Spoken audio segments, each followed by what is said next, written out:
지금 자동으로 강의를 하는 장치, 이제 그것을 어떻게 만들면 되는가, 이것이 또 디지털 트랜스폼과 어떠한 관계가 있는가에 대한 내용을 가지고 어제 DX 데이터 교육협회, 이름이 길어서 순서를 잘 모르겠습니다. 데이터 교육협회 임원분들하고 이제 즐거운 시간을 가졌는데, DX화, 교육의 DX화가 뭐냐, 뭐 교육 자료, 선생님을 위한 이제 뭐 우리 요즘 많이 하는 디지털 교과서 이런 얘기들도 있고, 교육 그 근본으로 볼 때는 이제 모든 게 그 교육이 될 수 있지 않습니까? 뭐 세상 이야기가 다 교육이 되는 건데, 이거를 뭐 다 가르쳐줘서 되는 게 아니라 이제 필요한 것들을 학생들이 찾아서 가게 하는 길을 안내하는 것이 학교고 선생님이라고 보면, 그 찾아가는 사람한테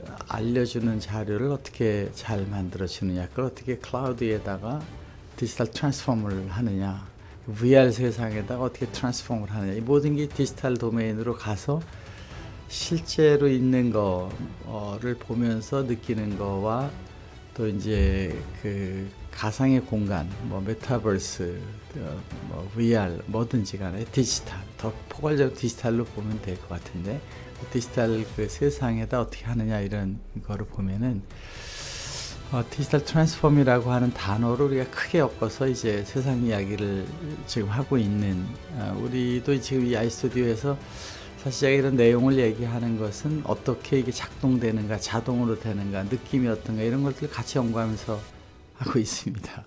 오늘은 여기서 이제 PNG 파일을 넣어서 약간 배경이 보이게 하면서 이렇게 그림을 그려봤는데, 서기 2000년도가 들어서면서 이제 인터넷, 네트워크, 넷스케이프, 야후 막 이런 데가 나올 때죠. 그때 그 웹 2.0라고 하는 참여, 공유, 개방, 세상에 있는 자료를 도저히 안 되겠다, 우리 같이 해서 블로그 표준을 만들어서 올리자, 웹 2.0 같이 참여해서 그걸 개방해서 같이 쓰자, 이런 뜻이었죠.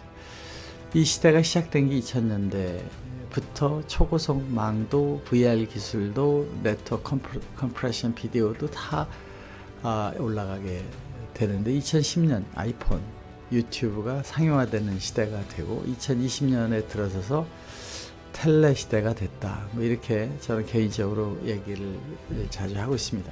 이 텔레가 되면서 교실도 강의실도 이렇게 되는데, 이 텔레 학교를 이제 하나 만들려고 지금도 열심히 하고 있고, 또 이제 텔레 교실, 텔레 강의실, 텔레 강당이 커지니까 이제 그걸 해야 되잖아요. 거기서 그 아이스튜디오라고 하는 제가 지금 하고 있는 것의 그 핵심 부분은 뭐냐, 이걸 왜 이렇게 20, 30년 계속 유사한 것들을 방송서부터 해오고 있는가를 보기 위해서 저는 아이스튜디오와 DX화라는 주제를 가지고 짧게 말씀을 드려보겠습니다. 교실과 강당, 회의실에는 다 소중한 것을 발표하는 공간입니다. 이런 데서 하고 있는 이거를 텔레비디오, 카메라를 보내는 거, 텔레비디오를 보내는 거를 텔레 강당은 안 되느냐, 텔레 교실은 안 되느냐, 교실에 가서 강의하고 교실에 가서 들어야 되는 거, 이거 지금 우리는 다 그렇게 해야 될 거라는 생각을 갖고 있잖아요. 지금 다 유튜브를 보고 있지 않습니까? 유튜브도 보고 여러 가지 방식 보고 있는데, 왜 그 방식은 그 텔레클래스처럼 그 정의하지 않느냐. 텔레클래스는 실시간이잖아요. 지금 이제 제가 이런 방식으로, 뭐 여러 가지 방식이 있죠. 이런 방식으로 해서 이런 세대에 와서 프레젠테이션 하려고 이제 파워포인트로 가면 이게 커지지 않습니까?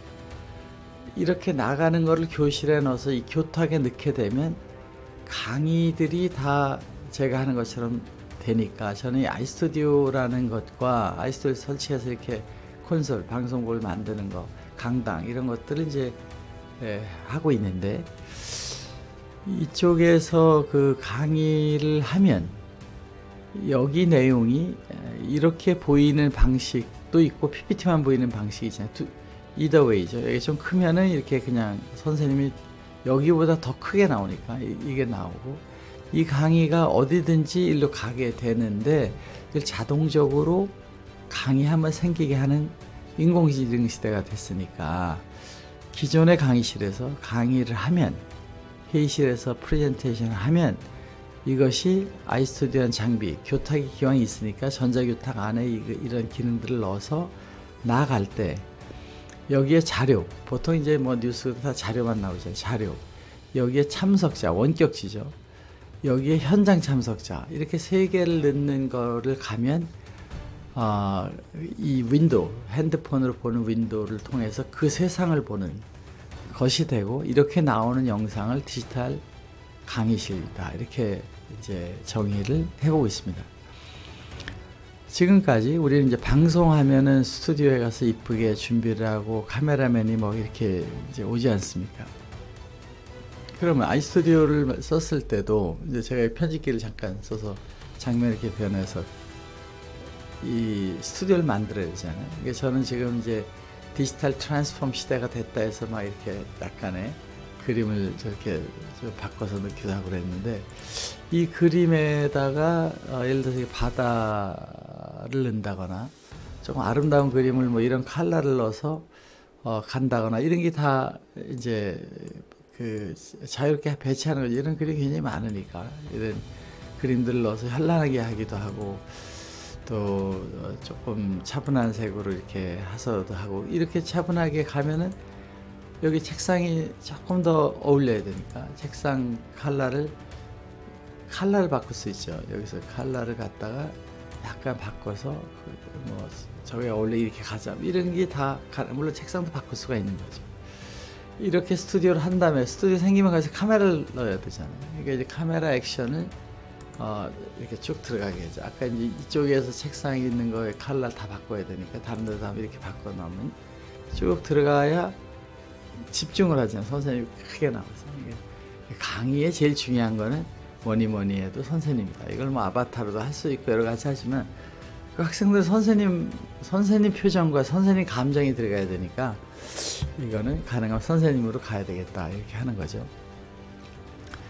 그리고서 이제 이런 장면을 보는데, 이제 파워포인트 포인터를 탁 하게 되면 그때는 이제 포인터 방향을 커야 되니까 이게 쓱 선생님 주로 이쪽을 보게 되지 않습니까? 마치 교실에서 이쪽을 보느냐 저쪽을 보느냐처럼 되는 거니까, 이렇게 만드는 방식으로 했을 때의 그 교실이라는 거, 교실을 느끼려니까 저는 여기 교실에다가 이렇게 이제 제가 지금 하고 있는데 그럼 이렇게 나오지 않습니까?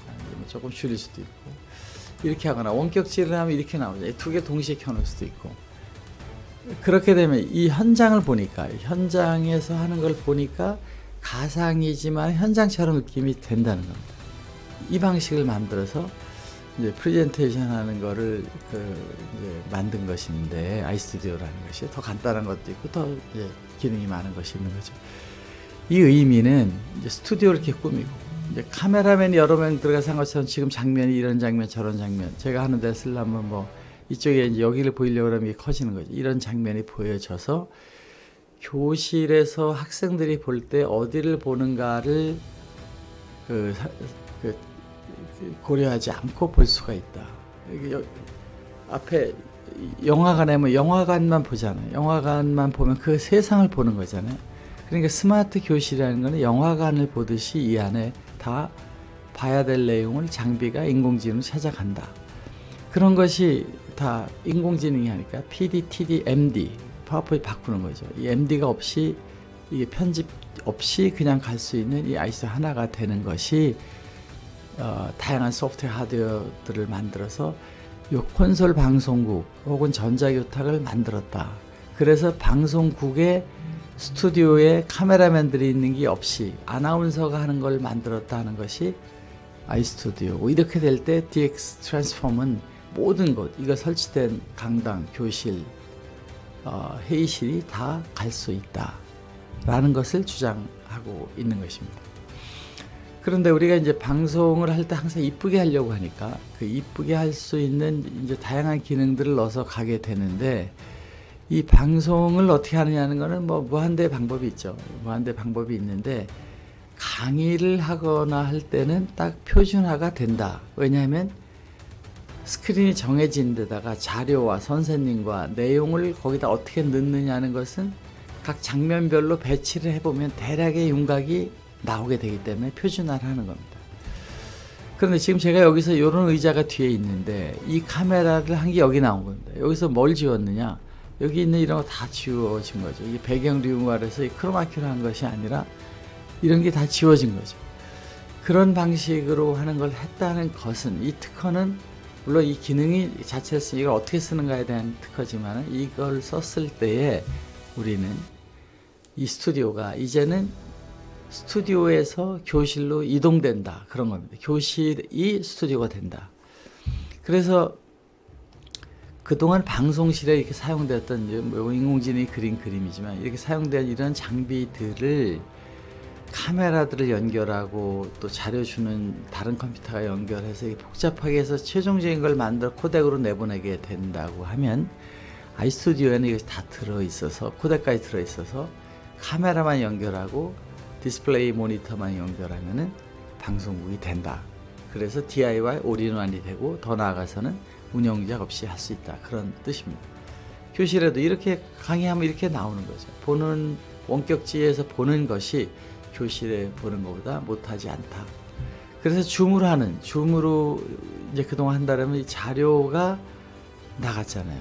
화면 공유. 선생님은 안 나가도 조그맣게 나가는 거에 반해서 이걸 하게 되면 지금 보는 것 같은 이런 합성 화면이 가게 된다. 그런 거를 이렇게 컨솔로 만든 겁니다.